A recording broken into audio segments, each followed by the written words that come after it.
misalnya mengalami kegagalan, kehilangan sesuatu gitu misalnya. Sehari masih oke, tapi kalau itu terus-terusan seminggu, kemudian 2 minggu masih seperti itu ya berarti itu bermasalah. Oh, itu gangguan. Curhat bukan cuma sekedar curhat kita dengerin aja, tetapi itu terarah. Ini harus diapain, harus ke arah mana, salahnya di mana, benernya di mana, yang harus diperkuat yang mana, yang harus dirubah yang mana, lebih ke arah situ. Oh, jadi seperti kayak di awal tuh kita kayak mapping ya, mapping diri. Ya. Lo bisa sampai di titik ini bukan hanya karena satu masalah, misalnya gitu kan.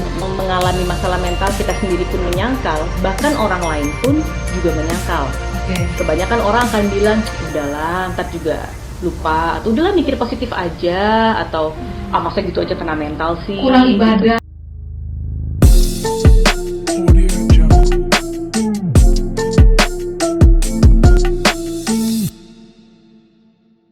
Assalamualaikum warahmatullahi wabarakatuh. Ketemu lagi, salam sehat. Apa kabar semua pendengar dari podcast ini? Hari ini gue Lia Lubis masih di podcast Coba Cerita Dengerin Yuk. Sedang mengundang sebuah seseorang narasumber. Kok sebuah ya? Jadi kagok Pak ya. Ayo salam dulu, sapa dulu. Halo Mbak Tara, apa kabar? Halo. Senang banget nih bisa hadir di sini nih. Nah, mungkin sedikit teman-teman podcast masih banyak yang belum kenal. Siapa sih Mbak Tara ini? Apakah Mas Waldo udah kenal? Belum. Nah, mau kenalan? Boleh ya nanti. Oh boleh. Lagi ya. Iya betul. Nah, Mbak Tara ini adalah salah seorang psikolog di Rumah Sakit Jiwa Dharma Wangsa. Dia juga seorang yang bisa konseling di Lighthouse ya. Iya betul. Benar. Nah, hari ini kita kebetulan pengen nih belajar dan meluruskan persepsi-persepsi aku terutama atau teman-teman juga di luar sana yang sering keliru pada saat kita mendatangi rumah sakit jiwa atau apa ya dibilangnya psikiater ya, apa sih namanya kalau RSJ ya, RSJ atau gitu. Mungkin biro-biro konseling ya. Nah, biro-biro konseling. Padahal, nah ini pengalaman juga. Padahal sekarang yang namanya mental health itu kan udah jadi kebutuhan, udah jadi kesadaran, orang-orang udah banyak nih ngerti gitu loh bahwa oh kamu butuh konseling, oh kamu butuh mental health adalah sesuatu yang harus kita aware kan gitu ya. Ya. Tapi kenyataannya ini nggak tahu nih bener apa enggak. Sering kita tuh jadinya datang ke psikolog tuh kayak cuma setengah perjalanan gitu. Nah, udah setengah perjalanan artinya kan tujuan dari kita tadi mungkin ada indikasi kesehatan jiwa yang terganggu, jadi nggak sampai tuntas gitu loh. Nah, udah nggak tuntas, akhirnya kita menyalahkan nih si psikolog atau si psikiaternya. Kita bilang lah, psikolognya nggak bener nih Mbak, masa gue kesana bayar mahal-mahal cuma ngobrol-ngobrol doang. Ada yang bilang kayak gitu ya. Mbak kayaknya nggak usah deh, kenapa? Malu, soalnya aku di sana apa ya? Kayak kita tuh kayak membuka aib gitu loh Mbak. Aku kan korban, aku nggak enak dong aku harus cerita si pelakunya, ya nggak sih, kita harus menceritakan kronologisnya, ada hal-hal yang ditutupin malah harus diungkapin gitu kan ya. Nah hal-hal kayak gitu tuh sering tuh yang akhirnya jadi orang enggan menuntaskan. Nah makanya aku pengen sedikit wawasan dari Tara. Sebenarnya kalau kita ke psikolog atau ke psikiater itu tuh awalnya kita harus pasang pemahaman seperti apa sih gitu. Mungkin kita mengawali dengan mental itu sendiri ya. Mungkin ada banyak orang yang masih bingung bedanya fisik sama mental apa gitu. Kalau fisik itu kan intinya berhubungan dengan anggota tubuh yang jelas ya, misalnya mata, hidung, mulut ya, gitu yang bisa diraba lah. Jadi kalau hidung saya gatel nih berair, oh berarti ini pilek gitu kan ya. Nah tapi kalau mental itu pasti berhubungan dengan 3 hal, emosi, pikiran, dan perilaku. Oh, apakah itu semua tidak kelihatan? Itu semua terlihat tetapi kadang orang tidak melihat ini sebagai suatu masalah.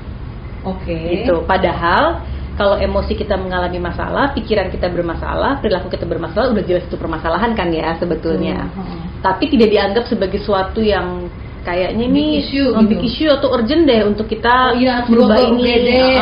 Atau misalnya udahlah ntar juga berubah sendiri. Iya, dengan sendirinya itu dengan sendirinya berubah juga.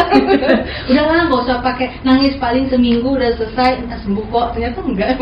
Iya, soalnya kan kalau fisik kita diobatin dengan obat ya, misalnya minum obat, ya memang pengobatannya seperti itu. Tapi kan kalau mental itu kan berhubungan dengan kayak perilaku, sesuatu yang udah kita bawa dari kita kecil, udah terbentuk dari lama, tiba-tiba itu harus kita rubah. Atau emosi itu sesuatu yang ketika ada suatu keadaan yang nggak menyenangkan, tiba-tiba kita kepancing misalnya sedih atau cemas, ini kan sesuatu yang sometimes itu otomatis gitu loh. Dan kita kan perlu mengenali segala emosi ini. Belum lagi perilaku. Kalau kita punya perilaku yang nggak sesuai, kadang-kadang kita sendiri nggak kita berperilaku yang nggak sesuai. Gitu. Nah itu yang kadang kita nggak kita butuh bantuan. Iya betul. Nah terus gimana kalau begitu? Nah jadi sebetulnya mungkin kita harus aware kapan sih emosi, perilaku dan pikiran ini menjadi pertanda bahwa ini jangan-jangan bermasalah. Oh, jadi kita perlu memahami tanda-tandanya dulu. Nah, betul. Oke. Misalnya ya, ketika durasinya panjang. Misalnya gue nangis lebih dari seminggu, itu udah. Nah, itu udah panjang. Udah panjang. Nggak harus seminggu, kalau misalnya dia intens, itu bisa jadi itu berlebihan juga. Kayak misalnya misalnya diputusin pacar gitu ya. Oke. Sedih, ya boleh lah, wajar kan sedih. Sehari masih oke lah. 2 hari masih oke. Dimarahin suami atau misalnya mengalami kegagalan, kehilangan sesuatu gitu misalnya. Sehari masih oke. Tapi kalau itu terus-terusan seminggu, kemudian 2 minggu masih seperti itu, ya berarti itu bermasalah. Oh, itu gangguan. Ya, belum tentu gangguan, tetapi mengarah, artinya punya permasalahan mental.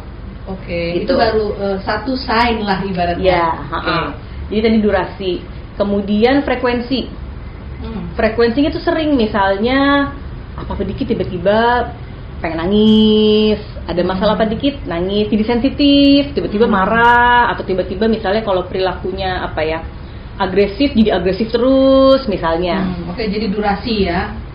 Jadi ada durasi, frekuensi, intensitas. Oh, durasi, frekuensi, intensitas. Intensitas itu gini, misalnya sedih boleh, tapi kalau sedihnya misal sampai yang meraung-raung sampai akhirnya mengurung diri di kamar, nggak mau ketemu orang sekian lama, bisa jadi itu pertanda juga, permasalahan juga. Dan yang terakhir, mengganggu keseharian kita. Berartinya udah mengganggu rutinitas. Yang harusnya misalnya kerja jadi nggak bisa kerja optimal, yang harusnya kuliah nggak bisa kuliah, yang harusnya sekolah nggak bisa sekolah, yang harusnya bisa berinteraksi dengan orang jadi nggak bisa gitu. Nah itu udah sebuah pertanda bahwa nih jangan-jangan mengalami permasalahan mental. Apakah berarti masuk ke dalam gangguan? Ya bisa tidak, harus dicek lagi. Nah untuk ngeceknya itu yang bisa melakukan adalah psikolog ataupun psikiater. Nah itulah kenapa butuh diagnosa dari orang yang lebih paham. Iya, betul. Nah, tapi anak-anak sekarang atau ibu-ibu sekarang justru sering banget tuh cepat banget mendiagnosa. Oh, lu overthinking lo, lu kecemasan, padahal belum tentu. Tidak melihat yang 3 aspek tadi ya. Orang dia baru sekali nangis udah dibilang, wah lu kesehatan jiwa lu terganggu lo. Padahal tadi harus dilihat ya, frekuensi, durasi, intensitas, dan fungsi keseharian. Nah, oke. Sekarang misalnya lah, gue adalah si orang awam yang sedang mengalami itu. Nah, artinya seringkali gue sendiri nggak sadar kalau ternyata pertanda itu sudah kayak alarm ya, udah berbunyi. Nah, itu gimana tuh Tara? Biasanya kalau dari pengalaman lo, kita minta tolong sama orang di bawah, atau mungkin kita bisa sendiri, atau gimana biasanya? Sebetulnya kemungkinannya adalah kita tahu kalau ada masalah. Karena kalau emosi kita nggak nyaman, pikiran kita ada yang mengganggu pikiran kita, kan kita tahu ya sebetulnya. Tapi kita punya kecenderungan untuk menyangkal masalah itu. Karena stigmanya kan masih tadi kan, itu aib, itu mahal, itu nanti gila gitu kan. Iya. Jadi kadang-kadang walaupun kita tahu nih kayaknya ada yang salah nih, cuman kita sangkal gitu. Akhirnya lebih telat lagi untuk meminta bantuan, untuk mendapatkan bantuan. Iya. Jadi sebetulnya step pertama nih, kalau kita sudah mencoba untuk ngelakuin sesuatu, aku tahu aku ada yang nggak beres nih, kayaknya aku kok emosinya nggak stabil misalnya, pikir aku kok negatif terus. Boleh mencoba untuk ngelakuin apapun yang dirasa bisa membantu. Entah curhat ke temen misalnya ya, Oh. entah berpikir dengan lebih baik, entah ada beberapa orang yang coba pengen healing, pengen meditasi, boleh. Tapi kalau setelah melakukan itu kok belum ada perubahan, berarti itu udah pertanda lebih baik ke profesional. Sering gue potong. Gue biasa setelah curhat masukannya nggak bagus ya. Ya nggak gitu nggak sih? Iya. Yang ada lo kan orangnya gini. Gue jadi makin tersudut dan akhirnya bukan makin optimis gue bisa sembuh, gue makin Tambah nggak parah. pengen ngomong akhirnya. Iya, Justru iya. masih akhirnya udah diemin aja, akhirnya jadi diem aja gitu. Itu menarik banget ya kali ya, karena stigma itu kan, ini stigma umum ya, stigma negatif masalah mental. Jadi bukan cuma kita yang mengalami masalah mental, kita sendiri pun menyangkal, bahkan orang lain pun juga menyangkal. Oke. Kebanyakan orang akan bilang, udahlah ntar juga lupa, atau udahlah mikir positif aja, atau masa gitu aja kena mental sih, Kurang ibadah. gitu. Kurang ibadah, kamu kurang bersyukur, Iya, betul, misalnya betul. gitu. Jadi begitu kita mau meminta bantuan pun orang lain juga tidak mensupport kita juga. Iya, nggak mensupport. Gitu. Nah, jadi kalau seperti itu gimana, Kak? Sebetulnya kalau saya ngelihatnya harus balik ke pribadi masing-masing. Dalam arti, sama kan gini ya, kalau saya secara fisik bermasalah, kan kita akan secara otomatis pergi ke dokter, pengen tahu nih ada apa. Bahkan mungkin nggak cuma satu dokter, second opinion deh, even third opinion misalnya. Iya, betul. Kenapa kalau mental nggak seperti itu, gitu kan ya? Kenapa perlu diedukasi terus ya, bahwa kesehatan mental ya larinya adalah ke dokter yang memang jurusannya Itu. kejiwaan dong, gitu. Lagi pula, kalau psikologi itu sebetulnya akan sangat baik ketika gejala ini belum besar. Jadi bukan berarti harus menunggu besar dulu baru datang ke profesional. Enggak, justru pada saat gejala ini belum besar, lebih mudah untuk ditanganinnya. Berarti konsepnya sama seperti kita ke dokter umum. Hmm. Bu, jangan udah kanker stadium 4 ibu baru datang. Iya, Iya benar, nggak sih? benar, Ibu benar. harusnya check up rutinitas. Bener nggak sih? Benar. Nah, berarti Ketika ada juga kecurigaan seperti kan, itu. misalnya Oke. kok perutku sakit nih, ini ada apa nih? Coba cek ke dokter gitu. Nah, masalah mental pun seperti itu sama. Oh, jadi ibaratnya kalau misalnya seandainya gue orang awam, gue udah mulai merasa gue susah move on, rutinitas sehari-hari terganggu, gue boleh ya tentang sekedar, dok, di check up dong saya, gitu loh. Benar nggak sih? Yes, boleh banget. Even aku aja ke psikolog kok kalau lagi ada masalah. Oh, kamu ke psikolog? Berarti Walaupun dokter aku tidak psikolog. bisa mengobati dirinya sendiri ya, butuh bantuan juga ya. Karena psikolog untuk Anda. Oh iya, Bukan iya, untuk benar. diri. Iya, iya. Dokter pun manusia. Iya. Betul nggak sih? Dokter kan juga nggak mengobatin sendiri ya. Iya, Dokter nggak justru mungkin dokter lain. bedah membedah Membedah dirinya sendiri. Iya, betul. Iya. Nah, oke. Satu lagi. Nah, ini kan gue berbicara ini di segmen atau di umur yang seumur dengan gue, benar nggak sih? Jadi gue nggak berbicara di umur remaja udah deh geser dulu, gue nggak tahu. Sekarang gue berbicara di umur gue, teman-teman gue tuh yang di belakang semua. Nah, kita tuh suka punya ngobrolan gitu yang akhirnya membuat kita jadi salah dalam menyikapi datang ke si psikiater atau psikolog ini. Alah Li, cuma ngobrol-ngobrol doang, bayar sekian, gue juga bisa kali, udah lu ngobrol aja sama gue. Terus sebenarnya ngobrolnya beda apa sama sih? Gitu loh, itu ya yang perlu diluruskan, benar nggak? Ya, kalau benar sama atau beda pasti beda karena psikolog itu melihat dari kacamata pertama orang yang tidak dia kenal. Jadi ini sesuatu yang sangat objektif. Oke. Yang kedua, psikolog akan mencoba untuk menganalisa masalahnya lebih dalam. Oke. Jadi bahkan nggak cuma dilihat dari masalahnya yang sekarang apa, tetapi misalnya nih contohnya ya, aku habis mengalami kehilangan gitu misalnya ya, kehilangan orang yang disayang misalnya. Terus kok mengalami kehilangan orang yang disayang sebegitu sedihnya ya? Kenapa ya? Coba yuk kita runut lagi di masa lalu. Ada apa sih? Gitu. Jadi nggak cuma melihat masalah yang sekarang, tapi kita juga mencoba menganalisa secara menyeluruh. Oke. Dan nggak cuma itu, kan berarti psikolog itu udah dibekali dengan teori-teori, kemudian riset-riset yang bisa mendukung masukan-masukannya, bisa mendukung terapinya, gitu. Jadi proses curhat bukan cuma sekedar curhat kita dengerin aja, tetapi itu terarah. Ini harus diapain, harus ke arah mana, salahnya di mana, benernya di mana, yang harus diperkuat yang mana, yang harus dirubah yang mana, lebih ke arah situ. Oh, jadi seperti kayak di awal tuh kita kayak mapping ya, benar nggak? Mapping diri. Ya. Lo bisa sampai di titik ini bukan hanya karena satu masalah, misalnya gitu kan. tapi karena ada runtutan masalah akhirnya bom waktu kan gitu. Ya. Nah artinya kan kita dikasih edukasi tentang diri kita. Nah sekarang setelah kita paham, oh berarti saya kayak gini kayak gitu, artinya kan kita tidak merubah masa lalu dong kan? Benar nggak sih? Enggak. Nah, justru sekarang pengen aku tanya mungkin sedikit membuka itulah apa ibaratnya kode etik. Nah, apa namanya? Jadi recovery-nya itu dengan cara seperti apa gitu loh? Tergantung teknik konseling dan teknik terapi yang dipakai. Karena misalnya ada beberapa masalah yang mungkin kita akan fokusnya ke masa lalu. Sorry. Bukan supaya lebih mantap gitu kan? Ya. Langsung to the point. Misalnya contoh kasus kehilangan suami atau kehilangan orang yang dikasihani. Ya. Oke, sudah berjalan hampir 2 tahun tapi masih sedih berkepanjangan sampai akhirnya banyak rutinitas atau anak-anak jadi terbengkalai kan misalnya gitu. Itu kasusnya. Nah tadi balik lagi. Nih kalau kasusnya tadi ya misalnya ya, nanti kita nggak cuma melihat kehilangan itu membuat dia sedih, bukan cuma itu, tapi kita akan cari pahami lebih jauh lagi kenapa kehilangan ini membuat dia sebegitu sedihnya. Karena bisa macam-macam. Bisa kehilangan membuat dia jadi punya perasaan bersalah. Harusnya aku melakukan sesuatu supaya aku tidak kehilangan. Misal, kehilangan bisa membuat dia jadi kehilangan harapan masa depan. Abis ini aku mau ngapain lagi? Aku bisa nggak ya gini? Bisa nggak menghadapi ke depan? Misalnya, kan macam-macam tuh. Betul. Yang menjadi sumber masalahnya macam-macam. Nanti kalau udah ketemu sumber masalahnya, bisa jadi kita bisa tarik ke belakang. Ini dari mana pikiran seperti ini? Ada nggak asal muasal dari masa lalu? Misal, dan jadi ada beberapa terapi yang akan kita mundur ke belakang dulu untuk kita memahami apa yang terjadi di masa lalu. Ada juga beberapa terapi yang fokusnya cuma di masa sekarang. Ya udah, berarti kita belajar berpikir lebih baik, kita belajar berpikir positif untuk melihat sekarang dan ke depannya. Ada yang seperti itu. Jadi nanti bergantung kebutuhan, bergantung permasalahannya akan disesuaikan dengan kebutuhan si kliennya. Oh gitu.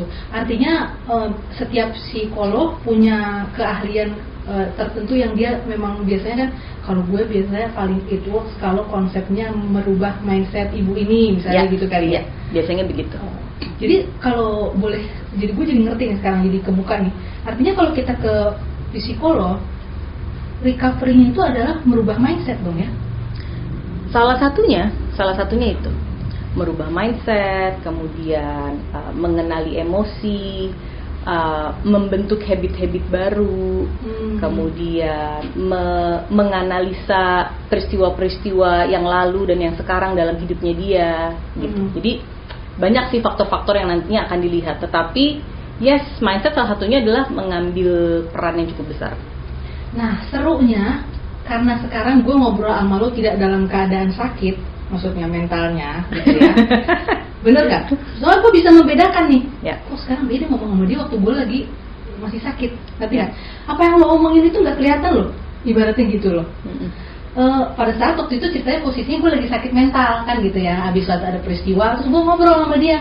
Gue gak ngelihat apa yang dia omongin dia itu sebagai cara dia menggiring gue merubah persepsi lo. Gue gak ngelihat. Tapi hari ini gue lihat. Artinya apa? Mungkin waktu itu karena kita namanya lagi keblok ya, bener gak sih? Kita kan kalau lagi sakit berarti jiwa kita kan kayak ke portal, kita udah gak bisa lagi tuh mikir mana yang bener, mana yang salah, gue kenapa, gue begini gitu kan. Itulah kenapa kita butuh si bantuan si dokter ini kan untuk mengurai masalah tadi. Nah, tapi karena sekarang posisi gue di sini sehat, gue jadi bisa melihat, ternyata kerjaan lu gak gampang ya bu, gitu maksud gue. Ya nggak sih? Gue ngeliatnya gitu, capek nggak sih lu bongkar-bongkar masalah orang, terus melerai, akhirnya lu mau bilang jalan yang benar ke sana bu, gitu nggak sih? Terus belum itu orangnya juga iya, seperti itu belum gitu orangnya nurut, ada yang ngeyel. Nah, yang ngeyel itu kan yang repot, bener nggak sih? Ada kalanya ibaratnya proses yang sedang lo mau bantu bangun di diri gue belum selesai, dia udah nggak datang lagi, Tar. Itu gimana kalau kayak gitu? Ya, proses recovery, proses healing, terapi itu kan sesuatu yang kita nggak bisa paksain sih. Karena keberhasilan terapi itu salah satunya berasal dari diri klien itu sendiri, jenis terapinya, kemudian relasi dengan si psikiater atau psikolognya. Jadi kalau ada yang miss dari 3 hal ini, bisa jadi prosesnya akan terhambat ataupun lebih lama lah. Gitu. Maksud lo kalau misalnya dari awal gue udah nggak terasa sama lo, biasanya proses recovery-nya jadi Jadi bahkan di pertemuan pertama, kalau memang diperlukan kita nggak langsung bahas inti masalah, tapi malah menjalin kepercayaan dulu, gitu kan. Karena kalau enggak kan apa yang mau di sharing ya akan mental kan, nggak akan diterima, gitu. Nah tapi juga ini kali ya, ketika orang dalam keadaan seperti tadi Kalia bilang ya, kalau kita lagi dalam keadaan gangguan banget, sometimes counseling itu nggak akan langsung masuk, karena ya kayak tadi Kalia bilang udah ketutupan sama emosinya, ngeblok gitu ya. Udah ngeblok. Okay. Nah dalam kondisi yang seperti ini, maka biasanya step pertama kan butuh psikiater dulu. Sorry, belum bukan psikiater atau beda psikolog, lagi? psikolog. Psikolog. Berarti kita butuh psikiater karena dia bisa ngasih obat, Ya, gitu maksudnya. betul. Oke. Jadi kalau gejala itu udah tinggi banget sehingga ngeblocking akal sehat kita, maka itu perlu ke psikiater dulu. Gejalanya distabilin dulu. Kalau sudah baru masuk ke proses konseling dengan psikolog. Gitu. Jadi artinya memang betul ya, yang namanya datang ke psikolog itu adalah bentuk kerjasama ya, bukan sekedar kayak gimana sih kok saya nggak sembuh sih, gitu loh maksudnya, ngerti nggak? Aku suka ngelihat banyak, nggak usah orang deh, orang-orang terdekat aku aja sering bilang, nggak usah datang lagi deh psikolog, udah minum obat kok, udah tenang gue, kan gitu kan. Padahal itu baru step awal, belum sesi apa tuh kalau konseling apa bilangnya, sesi mapping ya kali, atau sesi solusinya, sesi psikoterapinya, terapinya tadi. Berarti terjawab dong ya. Recovery adalah dengan merubah habit. Terapi itu kan kayak merubah habit, benar nggak? Yes, betul. Jadi ada kebiasaan-kebiasaan. Ya termasuk cara berpikir kita ya. Cara berpikir itu kan kebiasaan kan. Maksudnya kalau kita biasa mikir misalnya setiap ada kegagalan mikirnya emang aku orang yang payah, misal gitu ya. Terus setiap ada apa lagi, aku orang yang payah. Terus aja kayak gitu, itu kan karena habit, karena otomatis kan. Nah ini kan perlu dirubah. Berarti kan dirubah ibarat kayak ini loh kali ya, kayak kita bikin otot. Kan nggak mungkin olahraga cuman sekarang olahraga, 5 hari kemudian olahraga, seminggu kemudian olahraga, ya ototnya nggak akan kebentuk. Tapi kalau itu dilakukan dengan konsisten, nah baru bisa kebentuk ototnya. Nah kayak gitu. Ngerti. Jadi memang beda ya itu cara kerja antara ke dokter fisik sama ke dokter kejiwaan. Kalau ke dokter kejiwaan memang ada proses panjang yang lo dari awal harus ada komitmen kali ya sama dokternya ya. Betul.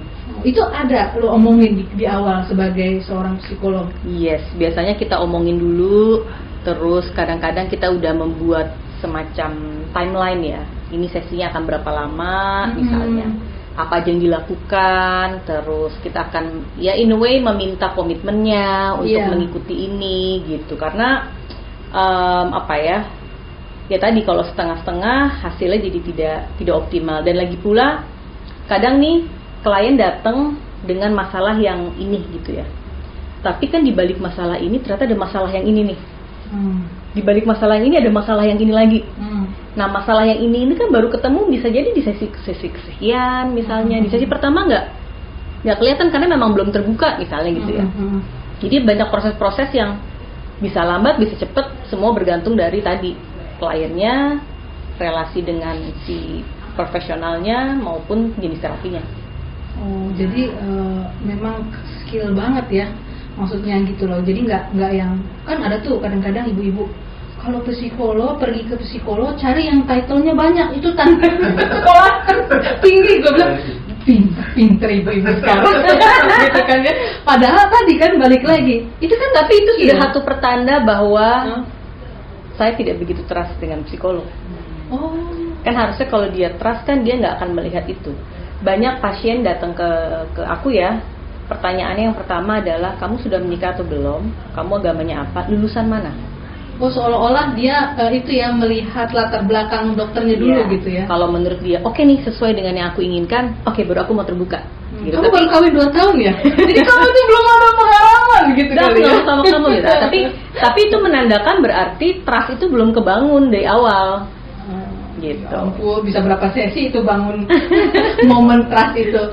Nah, kemarin kan kita sempat ngobrol ya, kalau ternyata sekarang banyak banget pasien-pasien Tara yang kesulitan datang karena jarak dan aktivitas yang sibuk. Nah, aku dengar kamu kan lagi bikin aplikasi, sebuah aplikasi yang memudahkan, khususnya kaum Gen Z, bener nggak sih? Betul, ya, betul, ya, betul. ini kan zaman itu ya, Zaman high-tech teknologi ya, sekarang. jadi memudahkan. Nah, gue nggak ngerti kok bisa sebuah apa ya namanya proses diganti oleh aplikasi, maksudnya gimana? Ya, jadi sebetulnya berangkat dari concernku terhadap klien-klienku sih. Karena tadi kan perubahan itu harus konsisten kan. Sedangkan dengan jadwal yang penuh itu ketemu klienku paling seminggu sekali, sebulan sekali, kadang-kadang bisa 2 bulan sekali. Entah dari akunya yang nggak bisa karena jadwalnya, entah pasiennya yang jauh dan macet dan segala macem gitu kan. Tapi kan kalau di tengah-tengah itu kita nggak melakukan apa-apa, tidak ada perubahan yang terjadi, khawatirnya kan perubahannya tidak optimal. Betul. Jadi aku berpikir kalau gitu harus ada sesuatu nih yang menjembatani itu gitu. Pikiranku adalah kalau gitu aplikasi, mengingat sekarang segala hal pakai aplikasi kan gitu. Memudahkan, cepat juga, terus disukain sama siapa aja sih sekarang semua pakai terutama Gen Z lah ya. Gitu. Jadi bagaimana caranya bisa menciptakan terapi yang sederhana dan menyenangkan dan bisa dilakukan kapan aja setiap hari dan itu dipantau supaya terapinya bisa tetap berjalan. Oh jadi kayak aplikasi Halodoc gitu nggak sih? Bukan? Jadi misalnya ya si klien ini punya problem kecemasan. Oke. Jadi nanti setiap hari akan ada challenge atau terapi-terapi yang harus dilakukan yang akan terukur gitu, dan terapi-terapi yang akan diberikan ini terapi-terapi yang aku sudah praktekkan selama 13 tahun praktek. Oh sorry maaf, gitu. Gue kan orang awam yang juga agak lambat gitu berpikirnya. Nah si aplikasi ini artinya untuk pasien baru atau pasien yang sedang lo maintain? Dua-duanya. Jadi bisa pasien yang sedang dalam terapi oleh profesional maupun misalnya kita orang awam nih, kayak aku pengen deh bisa lebih bahagia misalnya gitu ya. Nah ada tuh terapi untuk bahagia misalnya. Pilihannya di situ ada gitu. Ada pilihannya. Anda kurang bahagia. Iya nanti ada itunya. Oh ada, ya Allah. Bisa nge-track hari ini kebahagiaannya di angka berapa nih misalnya. Oh di angka 5 misalnya. Dari kuesioner yang dia isi atau bagaimana cara? Jadi gini. Setelah dia milih terapi, misalnya terapi kebahagiaan, nanti setiap harinya dia akan nge-track tuh. Hari ini aku bahagianya di angka berapa? Di angka 3 nih, masih rendah. Nah, terus ada terapinya, lakuin ini ya untuk hari ini. Besok kita ulangin lagi dengan terapi yang berbeda. Terus kita ulangin lagi selama 30 hari. Oh dia bohong pasti terapi gimana? Ya, kalau itu aku menyerahkan pada klien karena kembali lagi proses perubahan itu harus datang dari dirinya sendiri. Oh iya, lu mau gitu. pakai ini sekedar coba-coba atau bener-bener mau dijadiin habit baru, ya enggak gitu ya. Oke. Tapi jujur gue mungkin termasuk yang edisi lama, jadi gue lebih suka kalau edisi lama ya. Iya.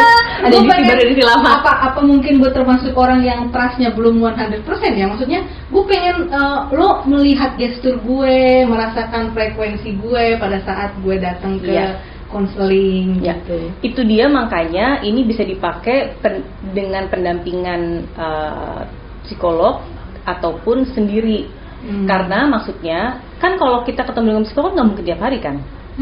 Dan nggak mungkin tiap hari misalnya si terapisnya ngingetin, oke, hari ini kamu ngelakuin ini ya, kan nggak mungkin gitu. Nah aplikasi ini mau menjembatani itu. Jadi ada hal-hal yang dia perlu lakukan terkontrol selama dia proses terapi. Jadi kayak perawat berjalan ya. Nah ya seperti gitu itulah. Kan, ya. Bu udah minum obat kan gitu ya. Kita kalau ke rumah sakit kan ditinggal di rumah sakit. Pagi nanti minum ini, siang minum ini. Nah ini kalau untuk kejiwaan, are you happy today gitu kali ya? Iya, are you happy today? Lakuin ini yuk gitu. Okay. Jadi kita selalu punya pegangan untuk bisa merubah habit, intinya gitu sih. Oh, sih menarik sekali. Kita patut untuk memberikan aplaus ya atas idenya. Benar nggak sih? Iya nggak sih? Pasti. Coba dicatat ya, Theraverse namanya. Theraverse. Di Play Store atau udah di App Store? Play Store. Di Play Store dulu ada. Sementara masih di Play Store. Ya, tunggu ya Dok, belum launching. Segera launching. Tanggal berapa Mbak? Barangkali ada teman-teman. Tahun baru. Insya Allah tahun baru. Kita adalah orang pertama yang bisa mencicipi dari aplikasi Utara ini. Ya benar nggak sih? Semoga bermanfaat. Iya betul. Free 30 hari. Free 30 hari. Oke. Kalau free berarti berlangganan Mbak? Iya, betul. Subscribe, tapi masih free selama 30 hari. Oke, kalau berlangganan, misalkan ya, saya mau berlangganan kira-kira per bulannya berapa? Turunnya aja di Dia bukan teknisi loh, dia kan dokternya. Yang pasti sangat affordable, sangat murah. Sangat terjangkau bagi masyarakat. Sangat terjangkau. Oke, Ya. siap. Betul sih, kalau gua rasa sih untuk orang kan kadang-kadang kos untuk jarak, benar nggak sih? Kos untuk datang tuh kan beratnya di situ ya. Ada yang tinggal jauh di pedesaan atau di kampung-kampung yang pengen konsultasi udah aware, tapi mungkin bisa coba dulu aplikasi ini. Nanti kalau dia rasa ternyata nyaman atau dia pengen kebutuhan yang lebih tinggi, baru kita anjurkan dia datang kali ya. Betul. Oke, durasi sudah membatasi kita. Apakah ada pertanyaan dari? Oke, tadi kan Mbak Tara bilang praktek ya. Selain di rumah sakit, adakah di tempat lain bagi teman-teman yang mau? Aku nggak mau di rumah sakit jauhan. Adakah di tempat lain? Sementara aku praktek di 3 tempat, RSC Dharma Wangsa, Lighthouse, sama Sekretariat Kabinet. Tapi sementara ini available-nya di Lighthouse sama di Dharma Wangsa. Oke, setiap hari atau? Seminggu sekali offline, sisanya online. Oke, teman-teman yang mau datang silakan kunjungi Dokter Tara itu. Betul. Dokter Andes Tara. Kalau psikolog nggak pakai dokter. Iya, saya juga baru tahu. Saya kira dokter itu semua pakai dokter Andes. Kalau psikiater pakai dokter. Kalau psikolog nggak pakai dokter. Dulu dokter Anda, tapi sekarang udah nggak ada. Oke, siap. Oke, sebelum kita tutup hari ini, mungkin gue ingin sedikit menyimpulkan. Artinya kan hari ini kita mendapatkan bentuk pemahaman tentang pentingnya edukasi saat kita mendatangi seorang psikolog atau psikiater, ya nggak? Jangan hanya karena kepahaman kita yang minim, ya nggak sih? Atau mungkin pengalaman kita juga yang kurang, akhirnya kita gampang untuk menjudge atau menyimpulkan yang justru berdampak kepada kerugian diri kita sendiri. Karena tadi balik lagi, kalau fisik aja kita peduli untuk kesehatannya, tapi kenapa kalau jiwa kok kita sering tidak, ibaratnya nggak sama ya dalam memperlakukannya. Nah, mudah-mudahan dengan adanya cerita-cerita atau pemahaman yang diluruskan oleh Dokter Tara ini, kita jadi nggak tabu lagi kali ya. Jadi biasa aja kalau datang, lu mau kemana ya? Gue mau konseling dulu, sorry ya hari ini ke rumah Dokter Tara. Gaya banget, iya nggak sih? Iya, jadi justru kalau bisa ini dijadikan kayak seperti kita pergi ke dokter biasa aja. Dokter biasa, gitu ya, iya. Bahkan puskesmas sekarang juga menyediakan kok ya layanan konseling seperti ini gitu. Jadi ini kan artinya udah biasa gitu loh, bukan hal yang emang gila atau emang kenapa gitu. Justru jangan gila dulu baru datang. Oh iya ya, harusnya gitu ya. Jangan udah gila baru lo minta diobatin gitu kan. Oke. Ya itu kadang-kadang stigma gila itu konotasinya negatif sih. Apa nggak ada bahasa lain ya? Ya, kalau sekarang tidak sebaiknya tidak menggunakan kata itu. Jadi kita menyebutnya ODGJ, walaupun kadang-kadang umum orang masih suka mengatakan gitu ya. Emang lo gila? Ngapain lo datang ke psikolog misalnya gitu. Tapi kita menyebutnya dengan bahasa ODGJ. Dan masalah mental itu juga range-nya banyak loh. Jadi panjang ya. Jadi bukan berarti sekali misalnya sedih itu berarti depresi, sekali putih naik turun berarti bipolar, enggak begitu juga. Nah itu makanya kita butuh ahlinya yang mendiagnosa, benar nggak? Supaya kita tidak salah cepat-cepat menyimpulkan, nanti jadinya jadi salah juga dalam memilih terapi atau pengobatan. Baik, sama-sama kita ucapkan terima kasih buat Tara, udah banyak ngasih kita ilmu-ilmu baru. Kalau misalnya ada yang ingin bertanya atau ingin tanya-tanya jadwal konseling atau jadwal praktek kapan, bisa langsung nanti DM ke IG-nya Tara ya. Yes. IG-nya apa Mbak? Sorry. Tara_Detuars. Atau mungkin bisa nanti ke klinik, nanti kita kasih di halamannya, alamat klinik Tara. Nanti kalian bisa langsung datang, nggak usah pamit sama gue, nggak usah. Atau mau diajakin, mau kenalan, ajak Nadia gitu. Nah, nggak usah, gue banyak kerjaan ya. Jadi langsung aja ya ke Ibu Tara, oke? Nah, tapi untuk episode selanjutnya gue juga menunggu tanggapan dari teman-teman sobat dari Sobat Cerita tentang hari ini, video hari ini. Kalau ada tanggapan, komentar atau mungkin pertanyaan, gue tunggu. Bisa langsung DM ke IG gue Coba Cerita 177 atau email ke cobacerita@gmail.com. Nah, teman-teman yang udah menyaksikan video YouTube juga bisa mendengarkannya di Noise dan Anchor. Dan jangan lupa setiap kamu nonton video YouTube kami hari ini, like and subscribe, dan kalau ada gambar lonceng dipencet. Oke? Oke, sekian dan terima kasih buat tim produksi Waldo, Yuna, dan tim Coach 17 yang mendanai dari podcast ini. Sama-sama kita ucapkan wassalamualaikum warahmatullahi wabarakatuh. See you.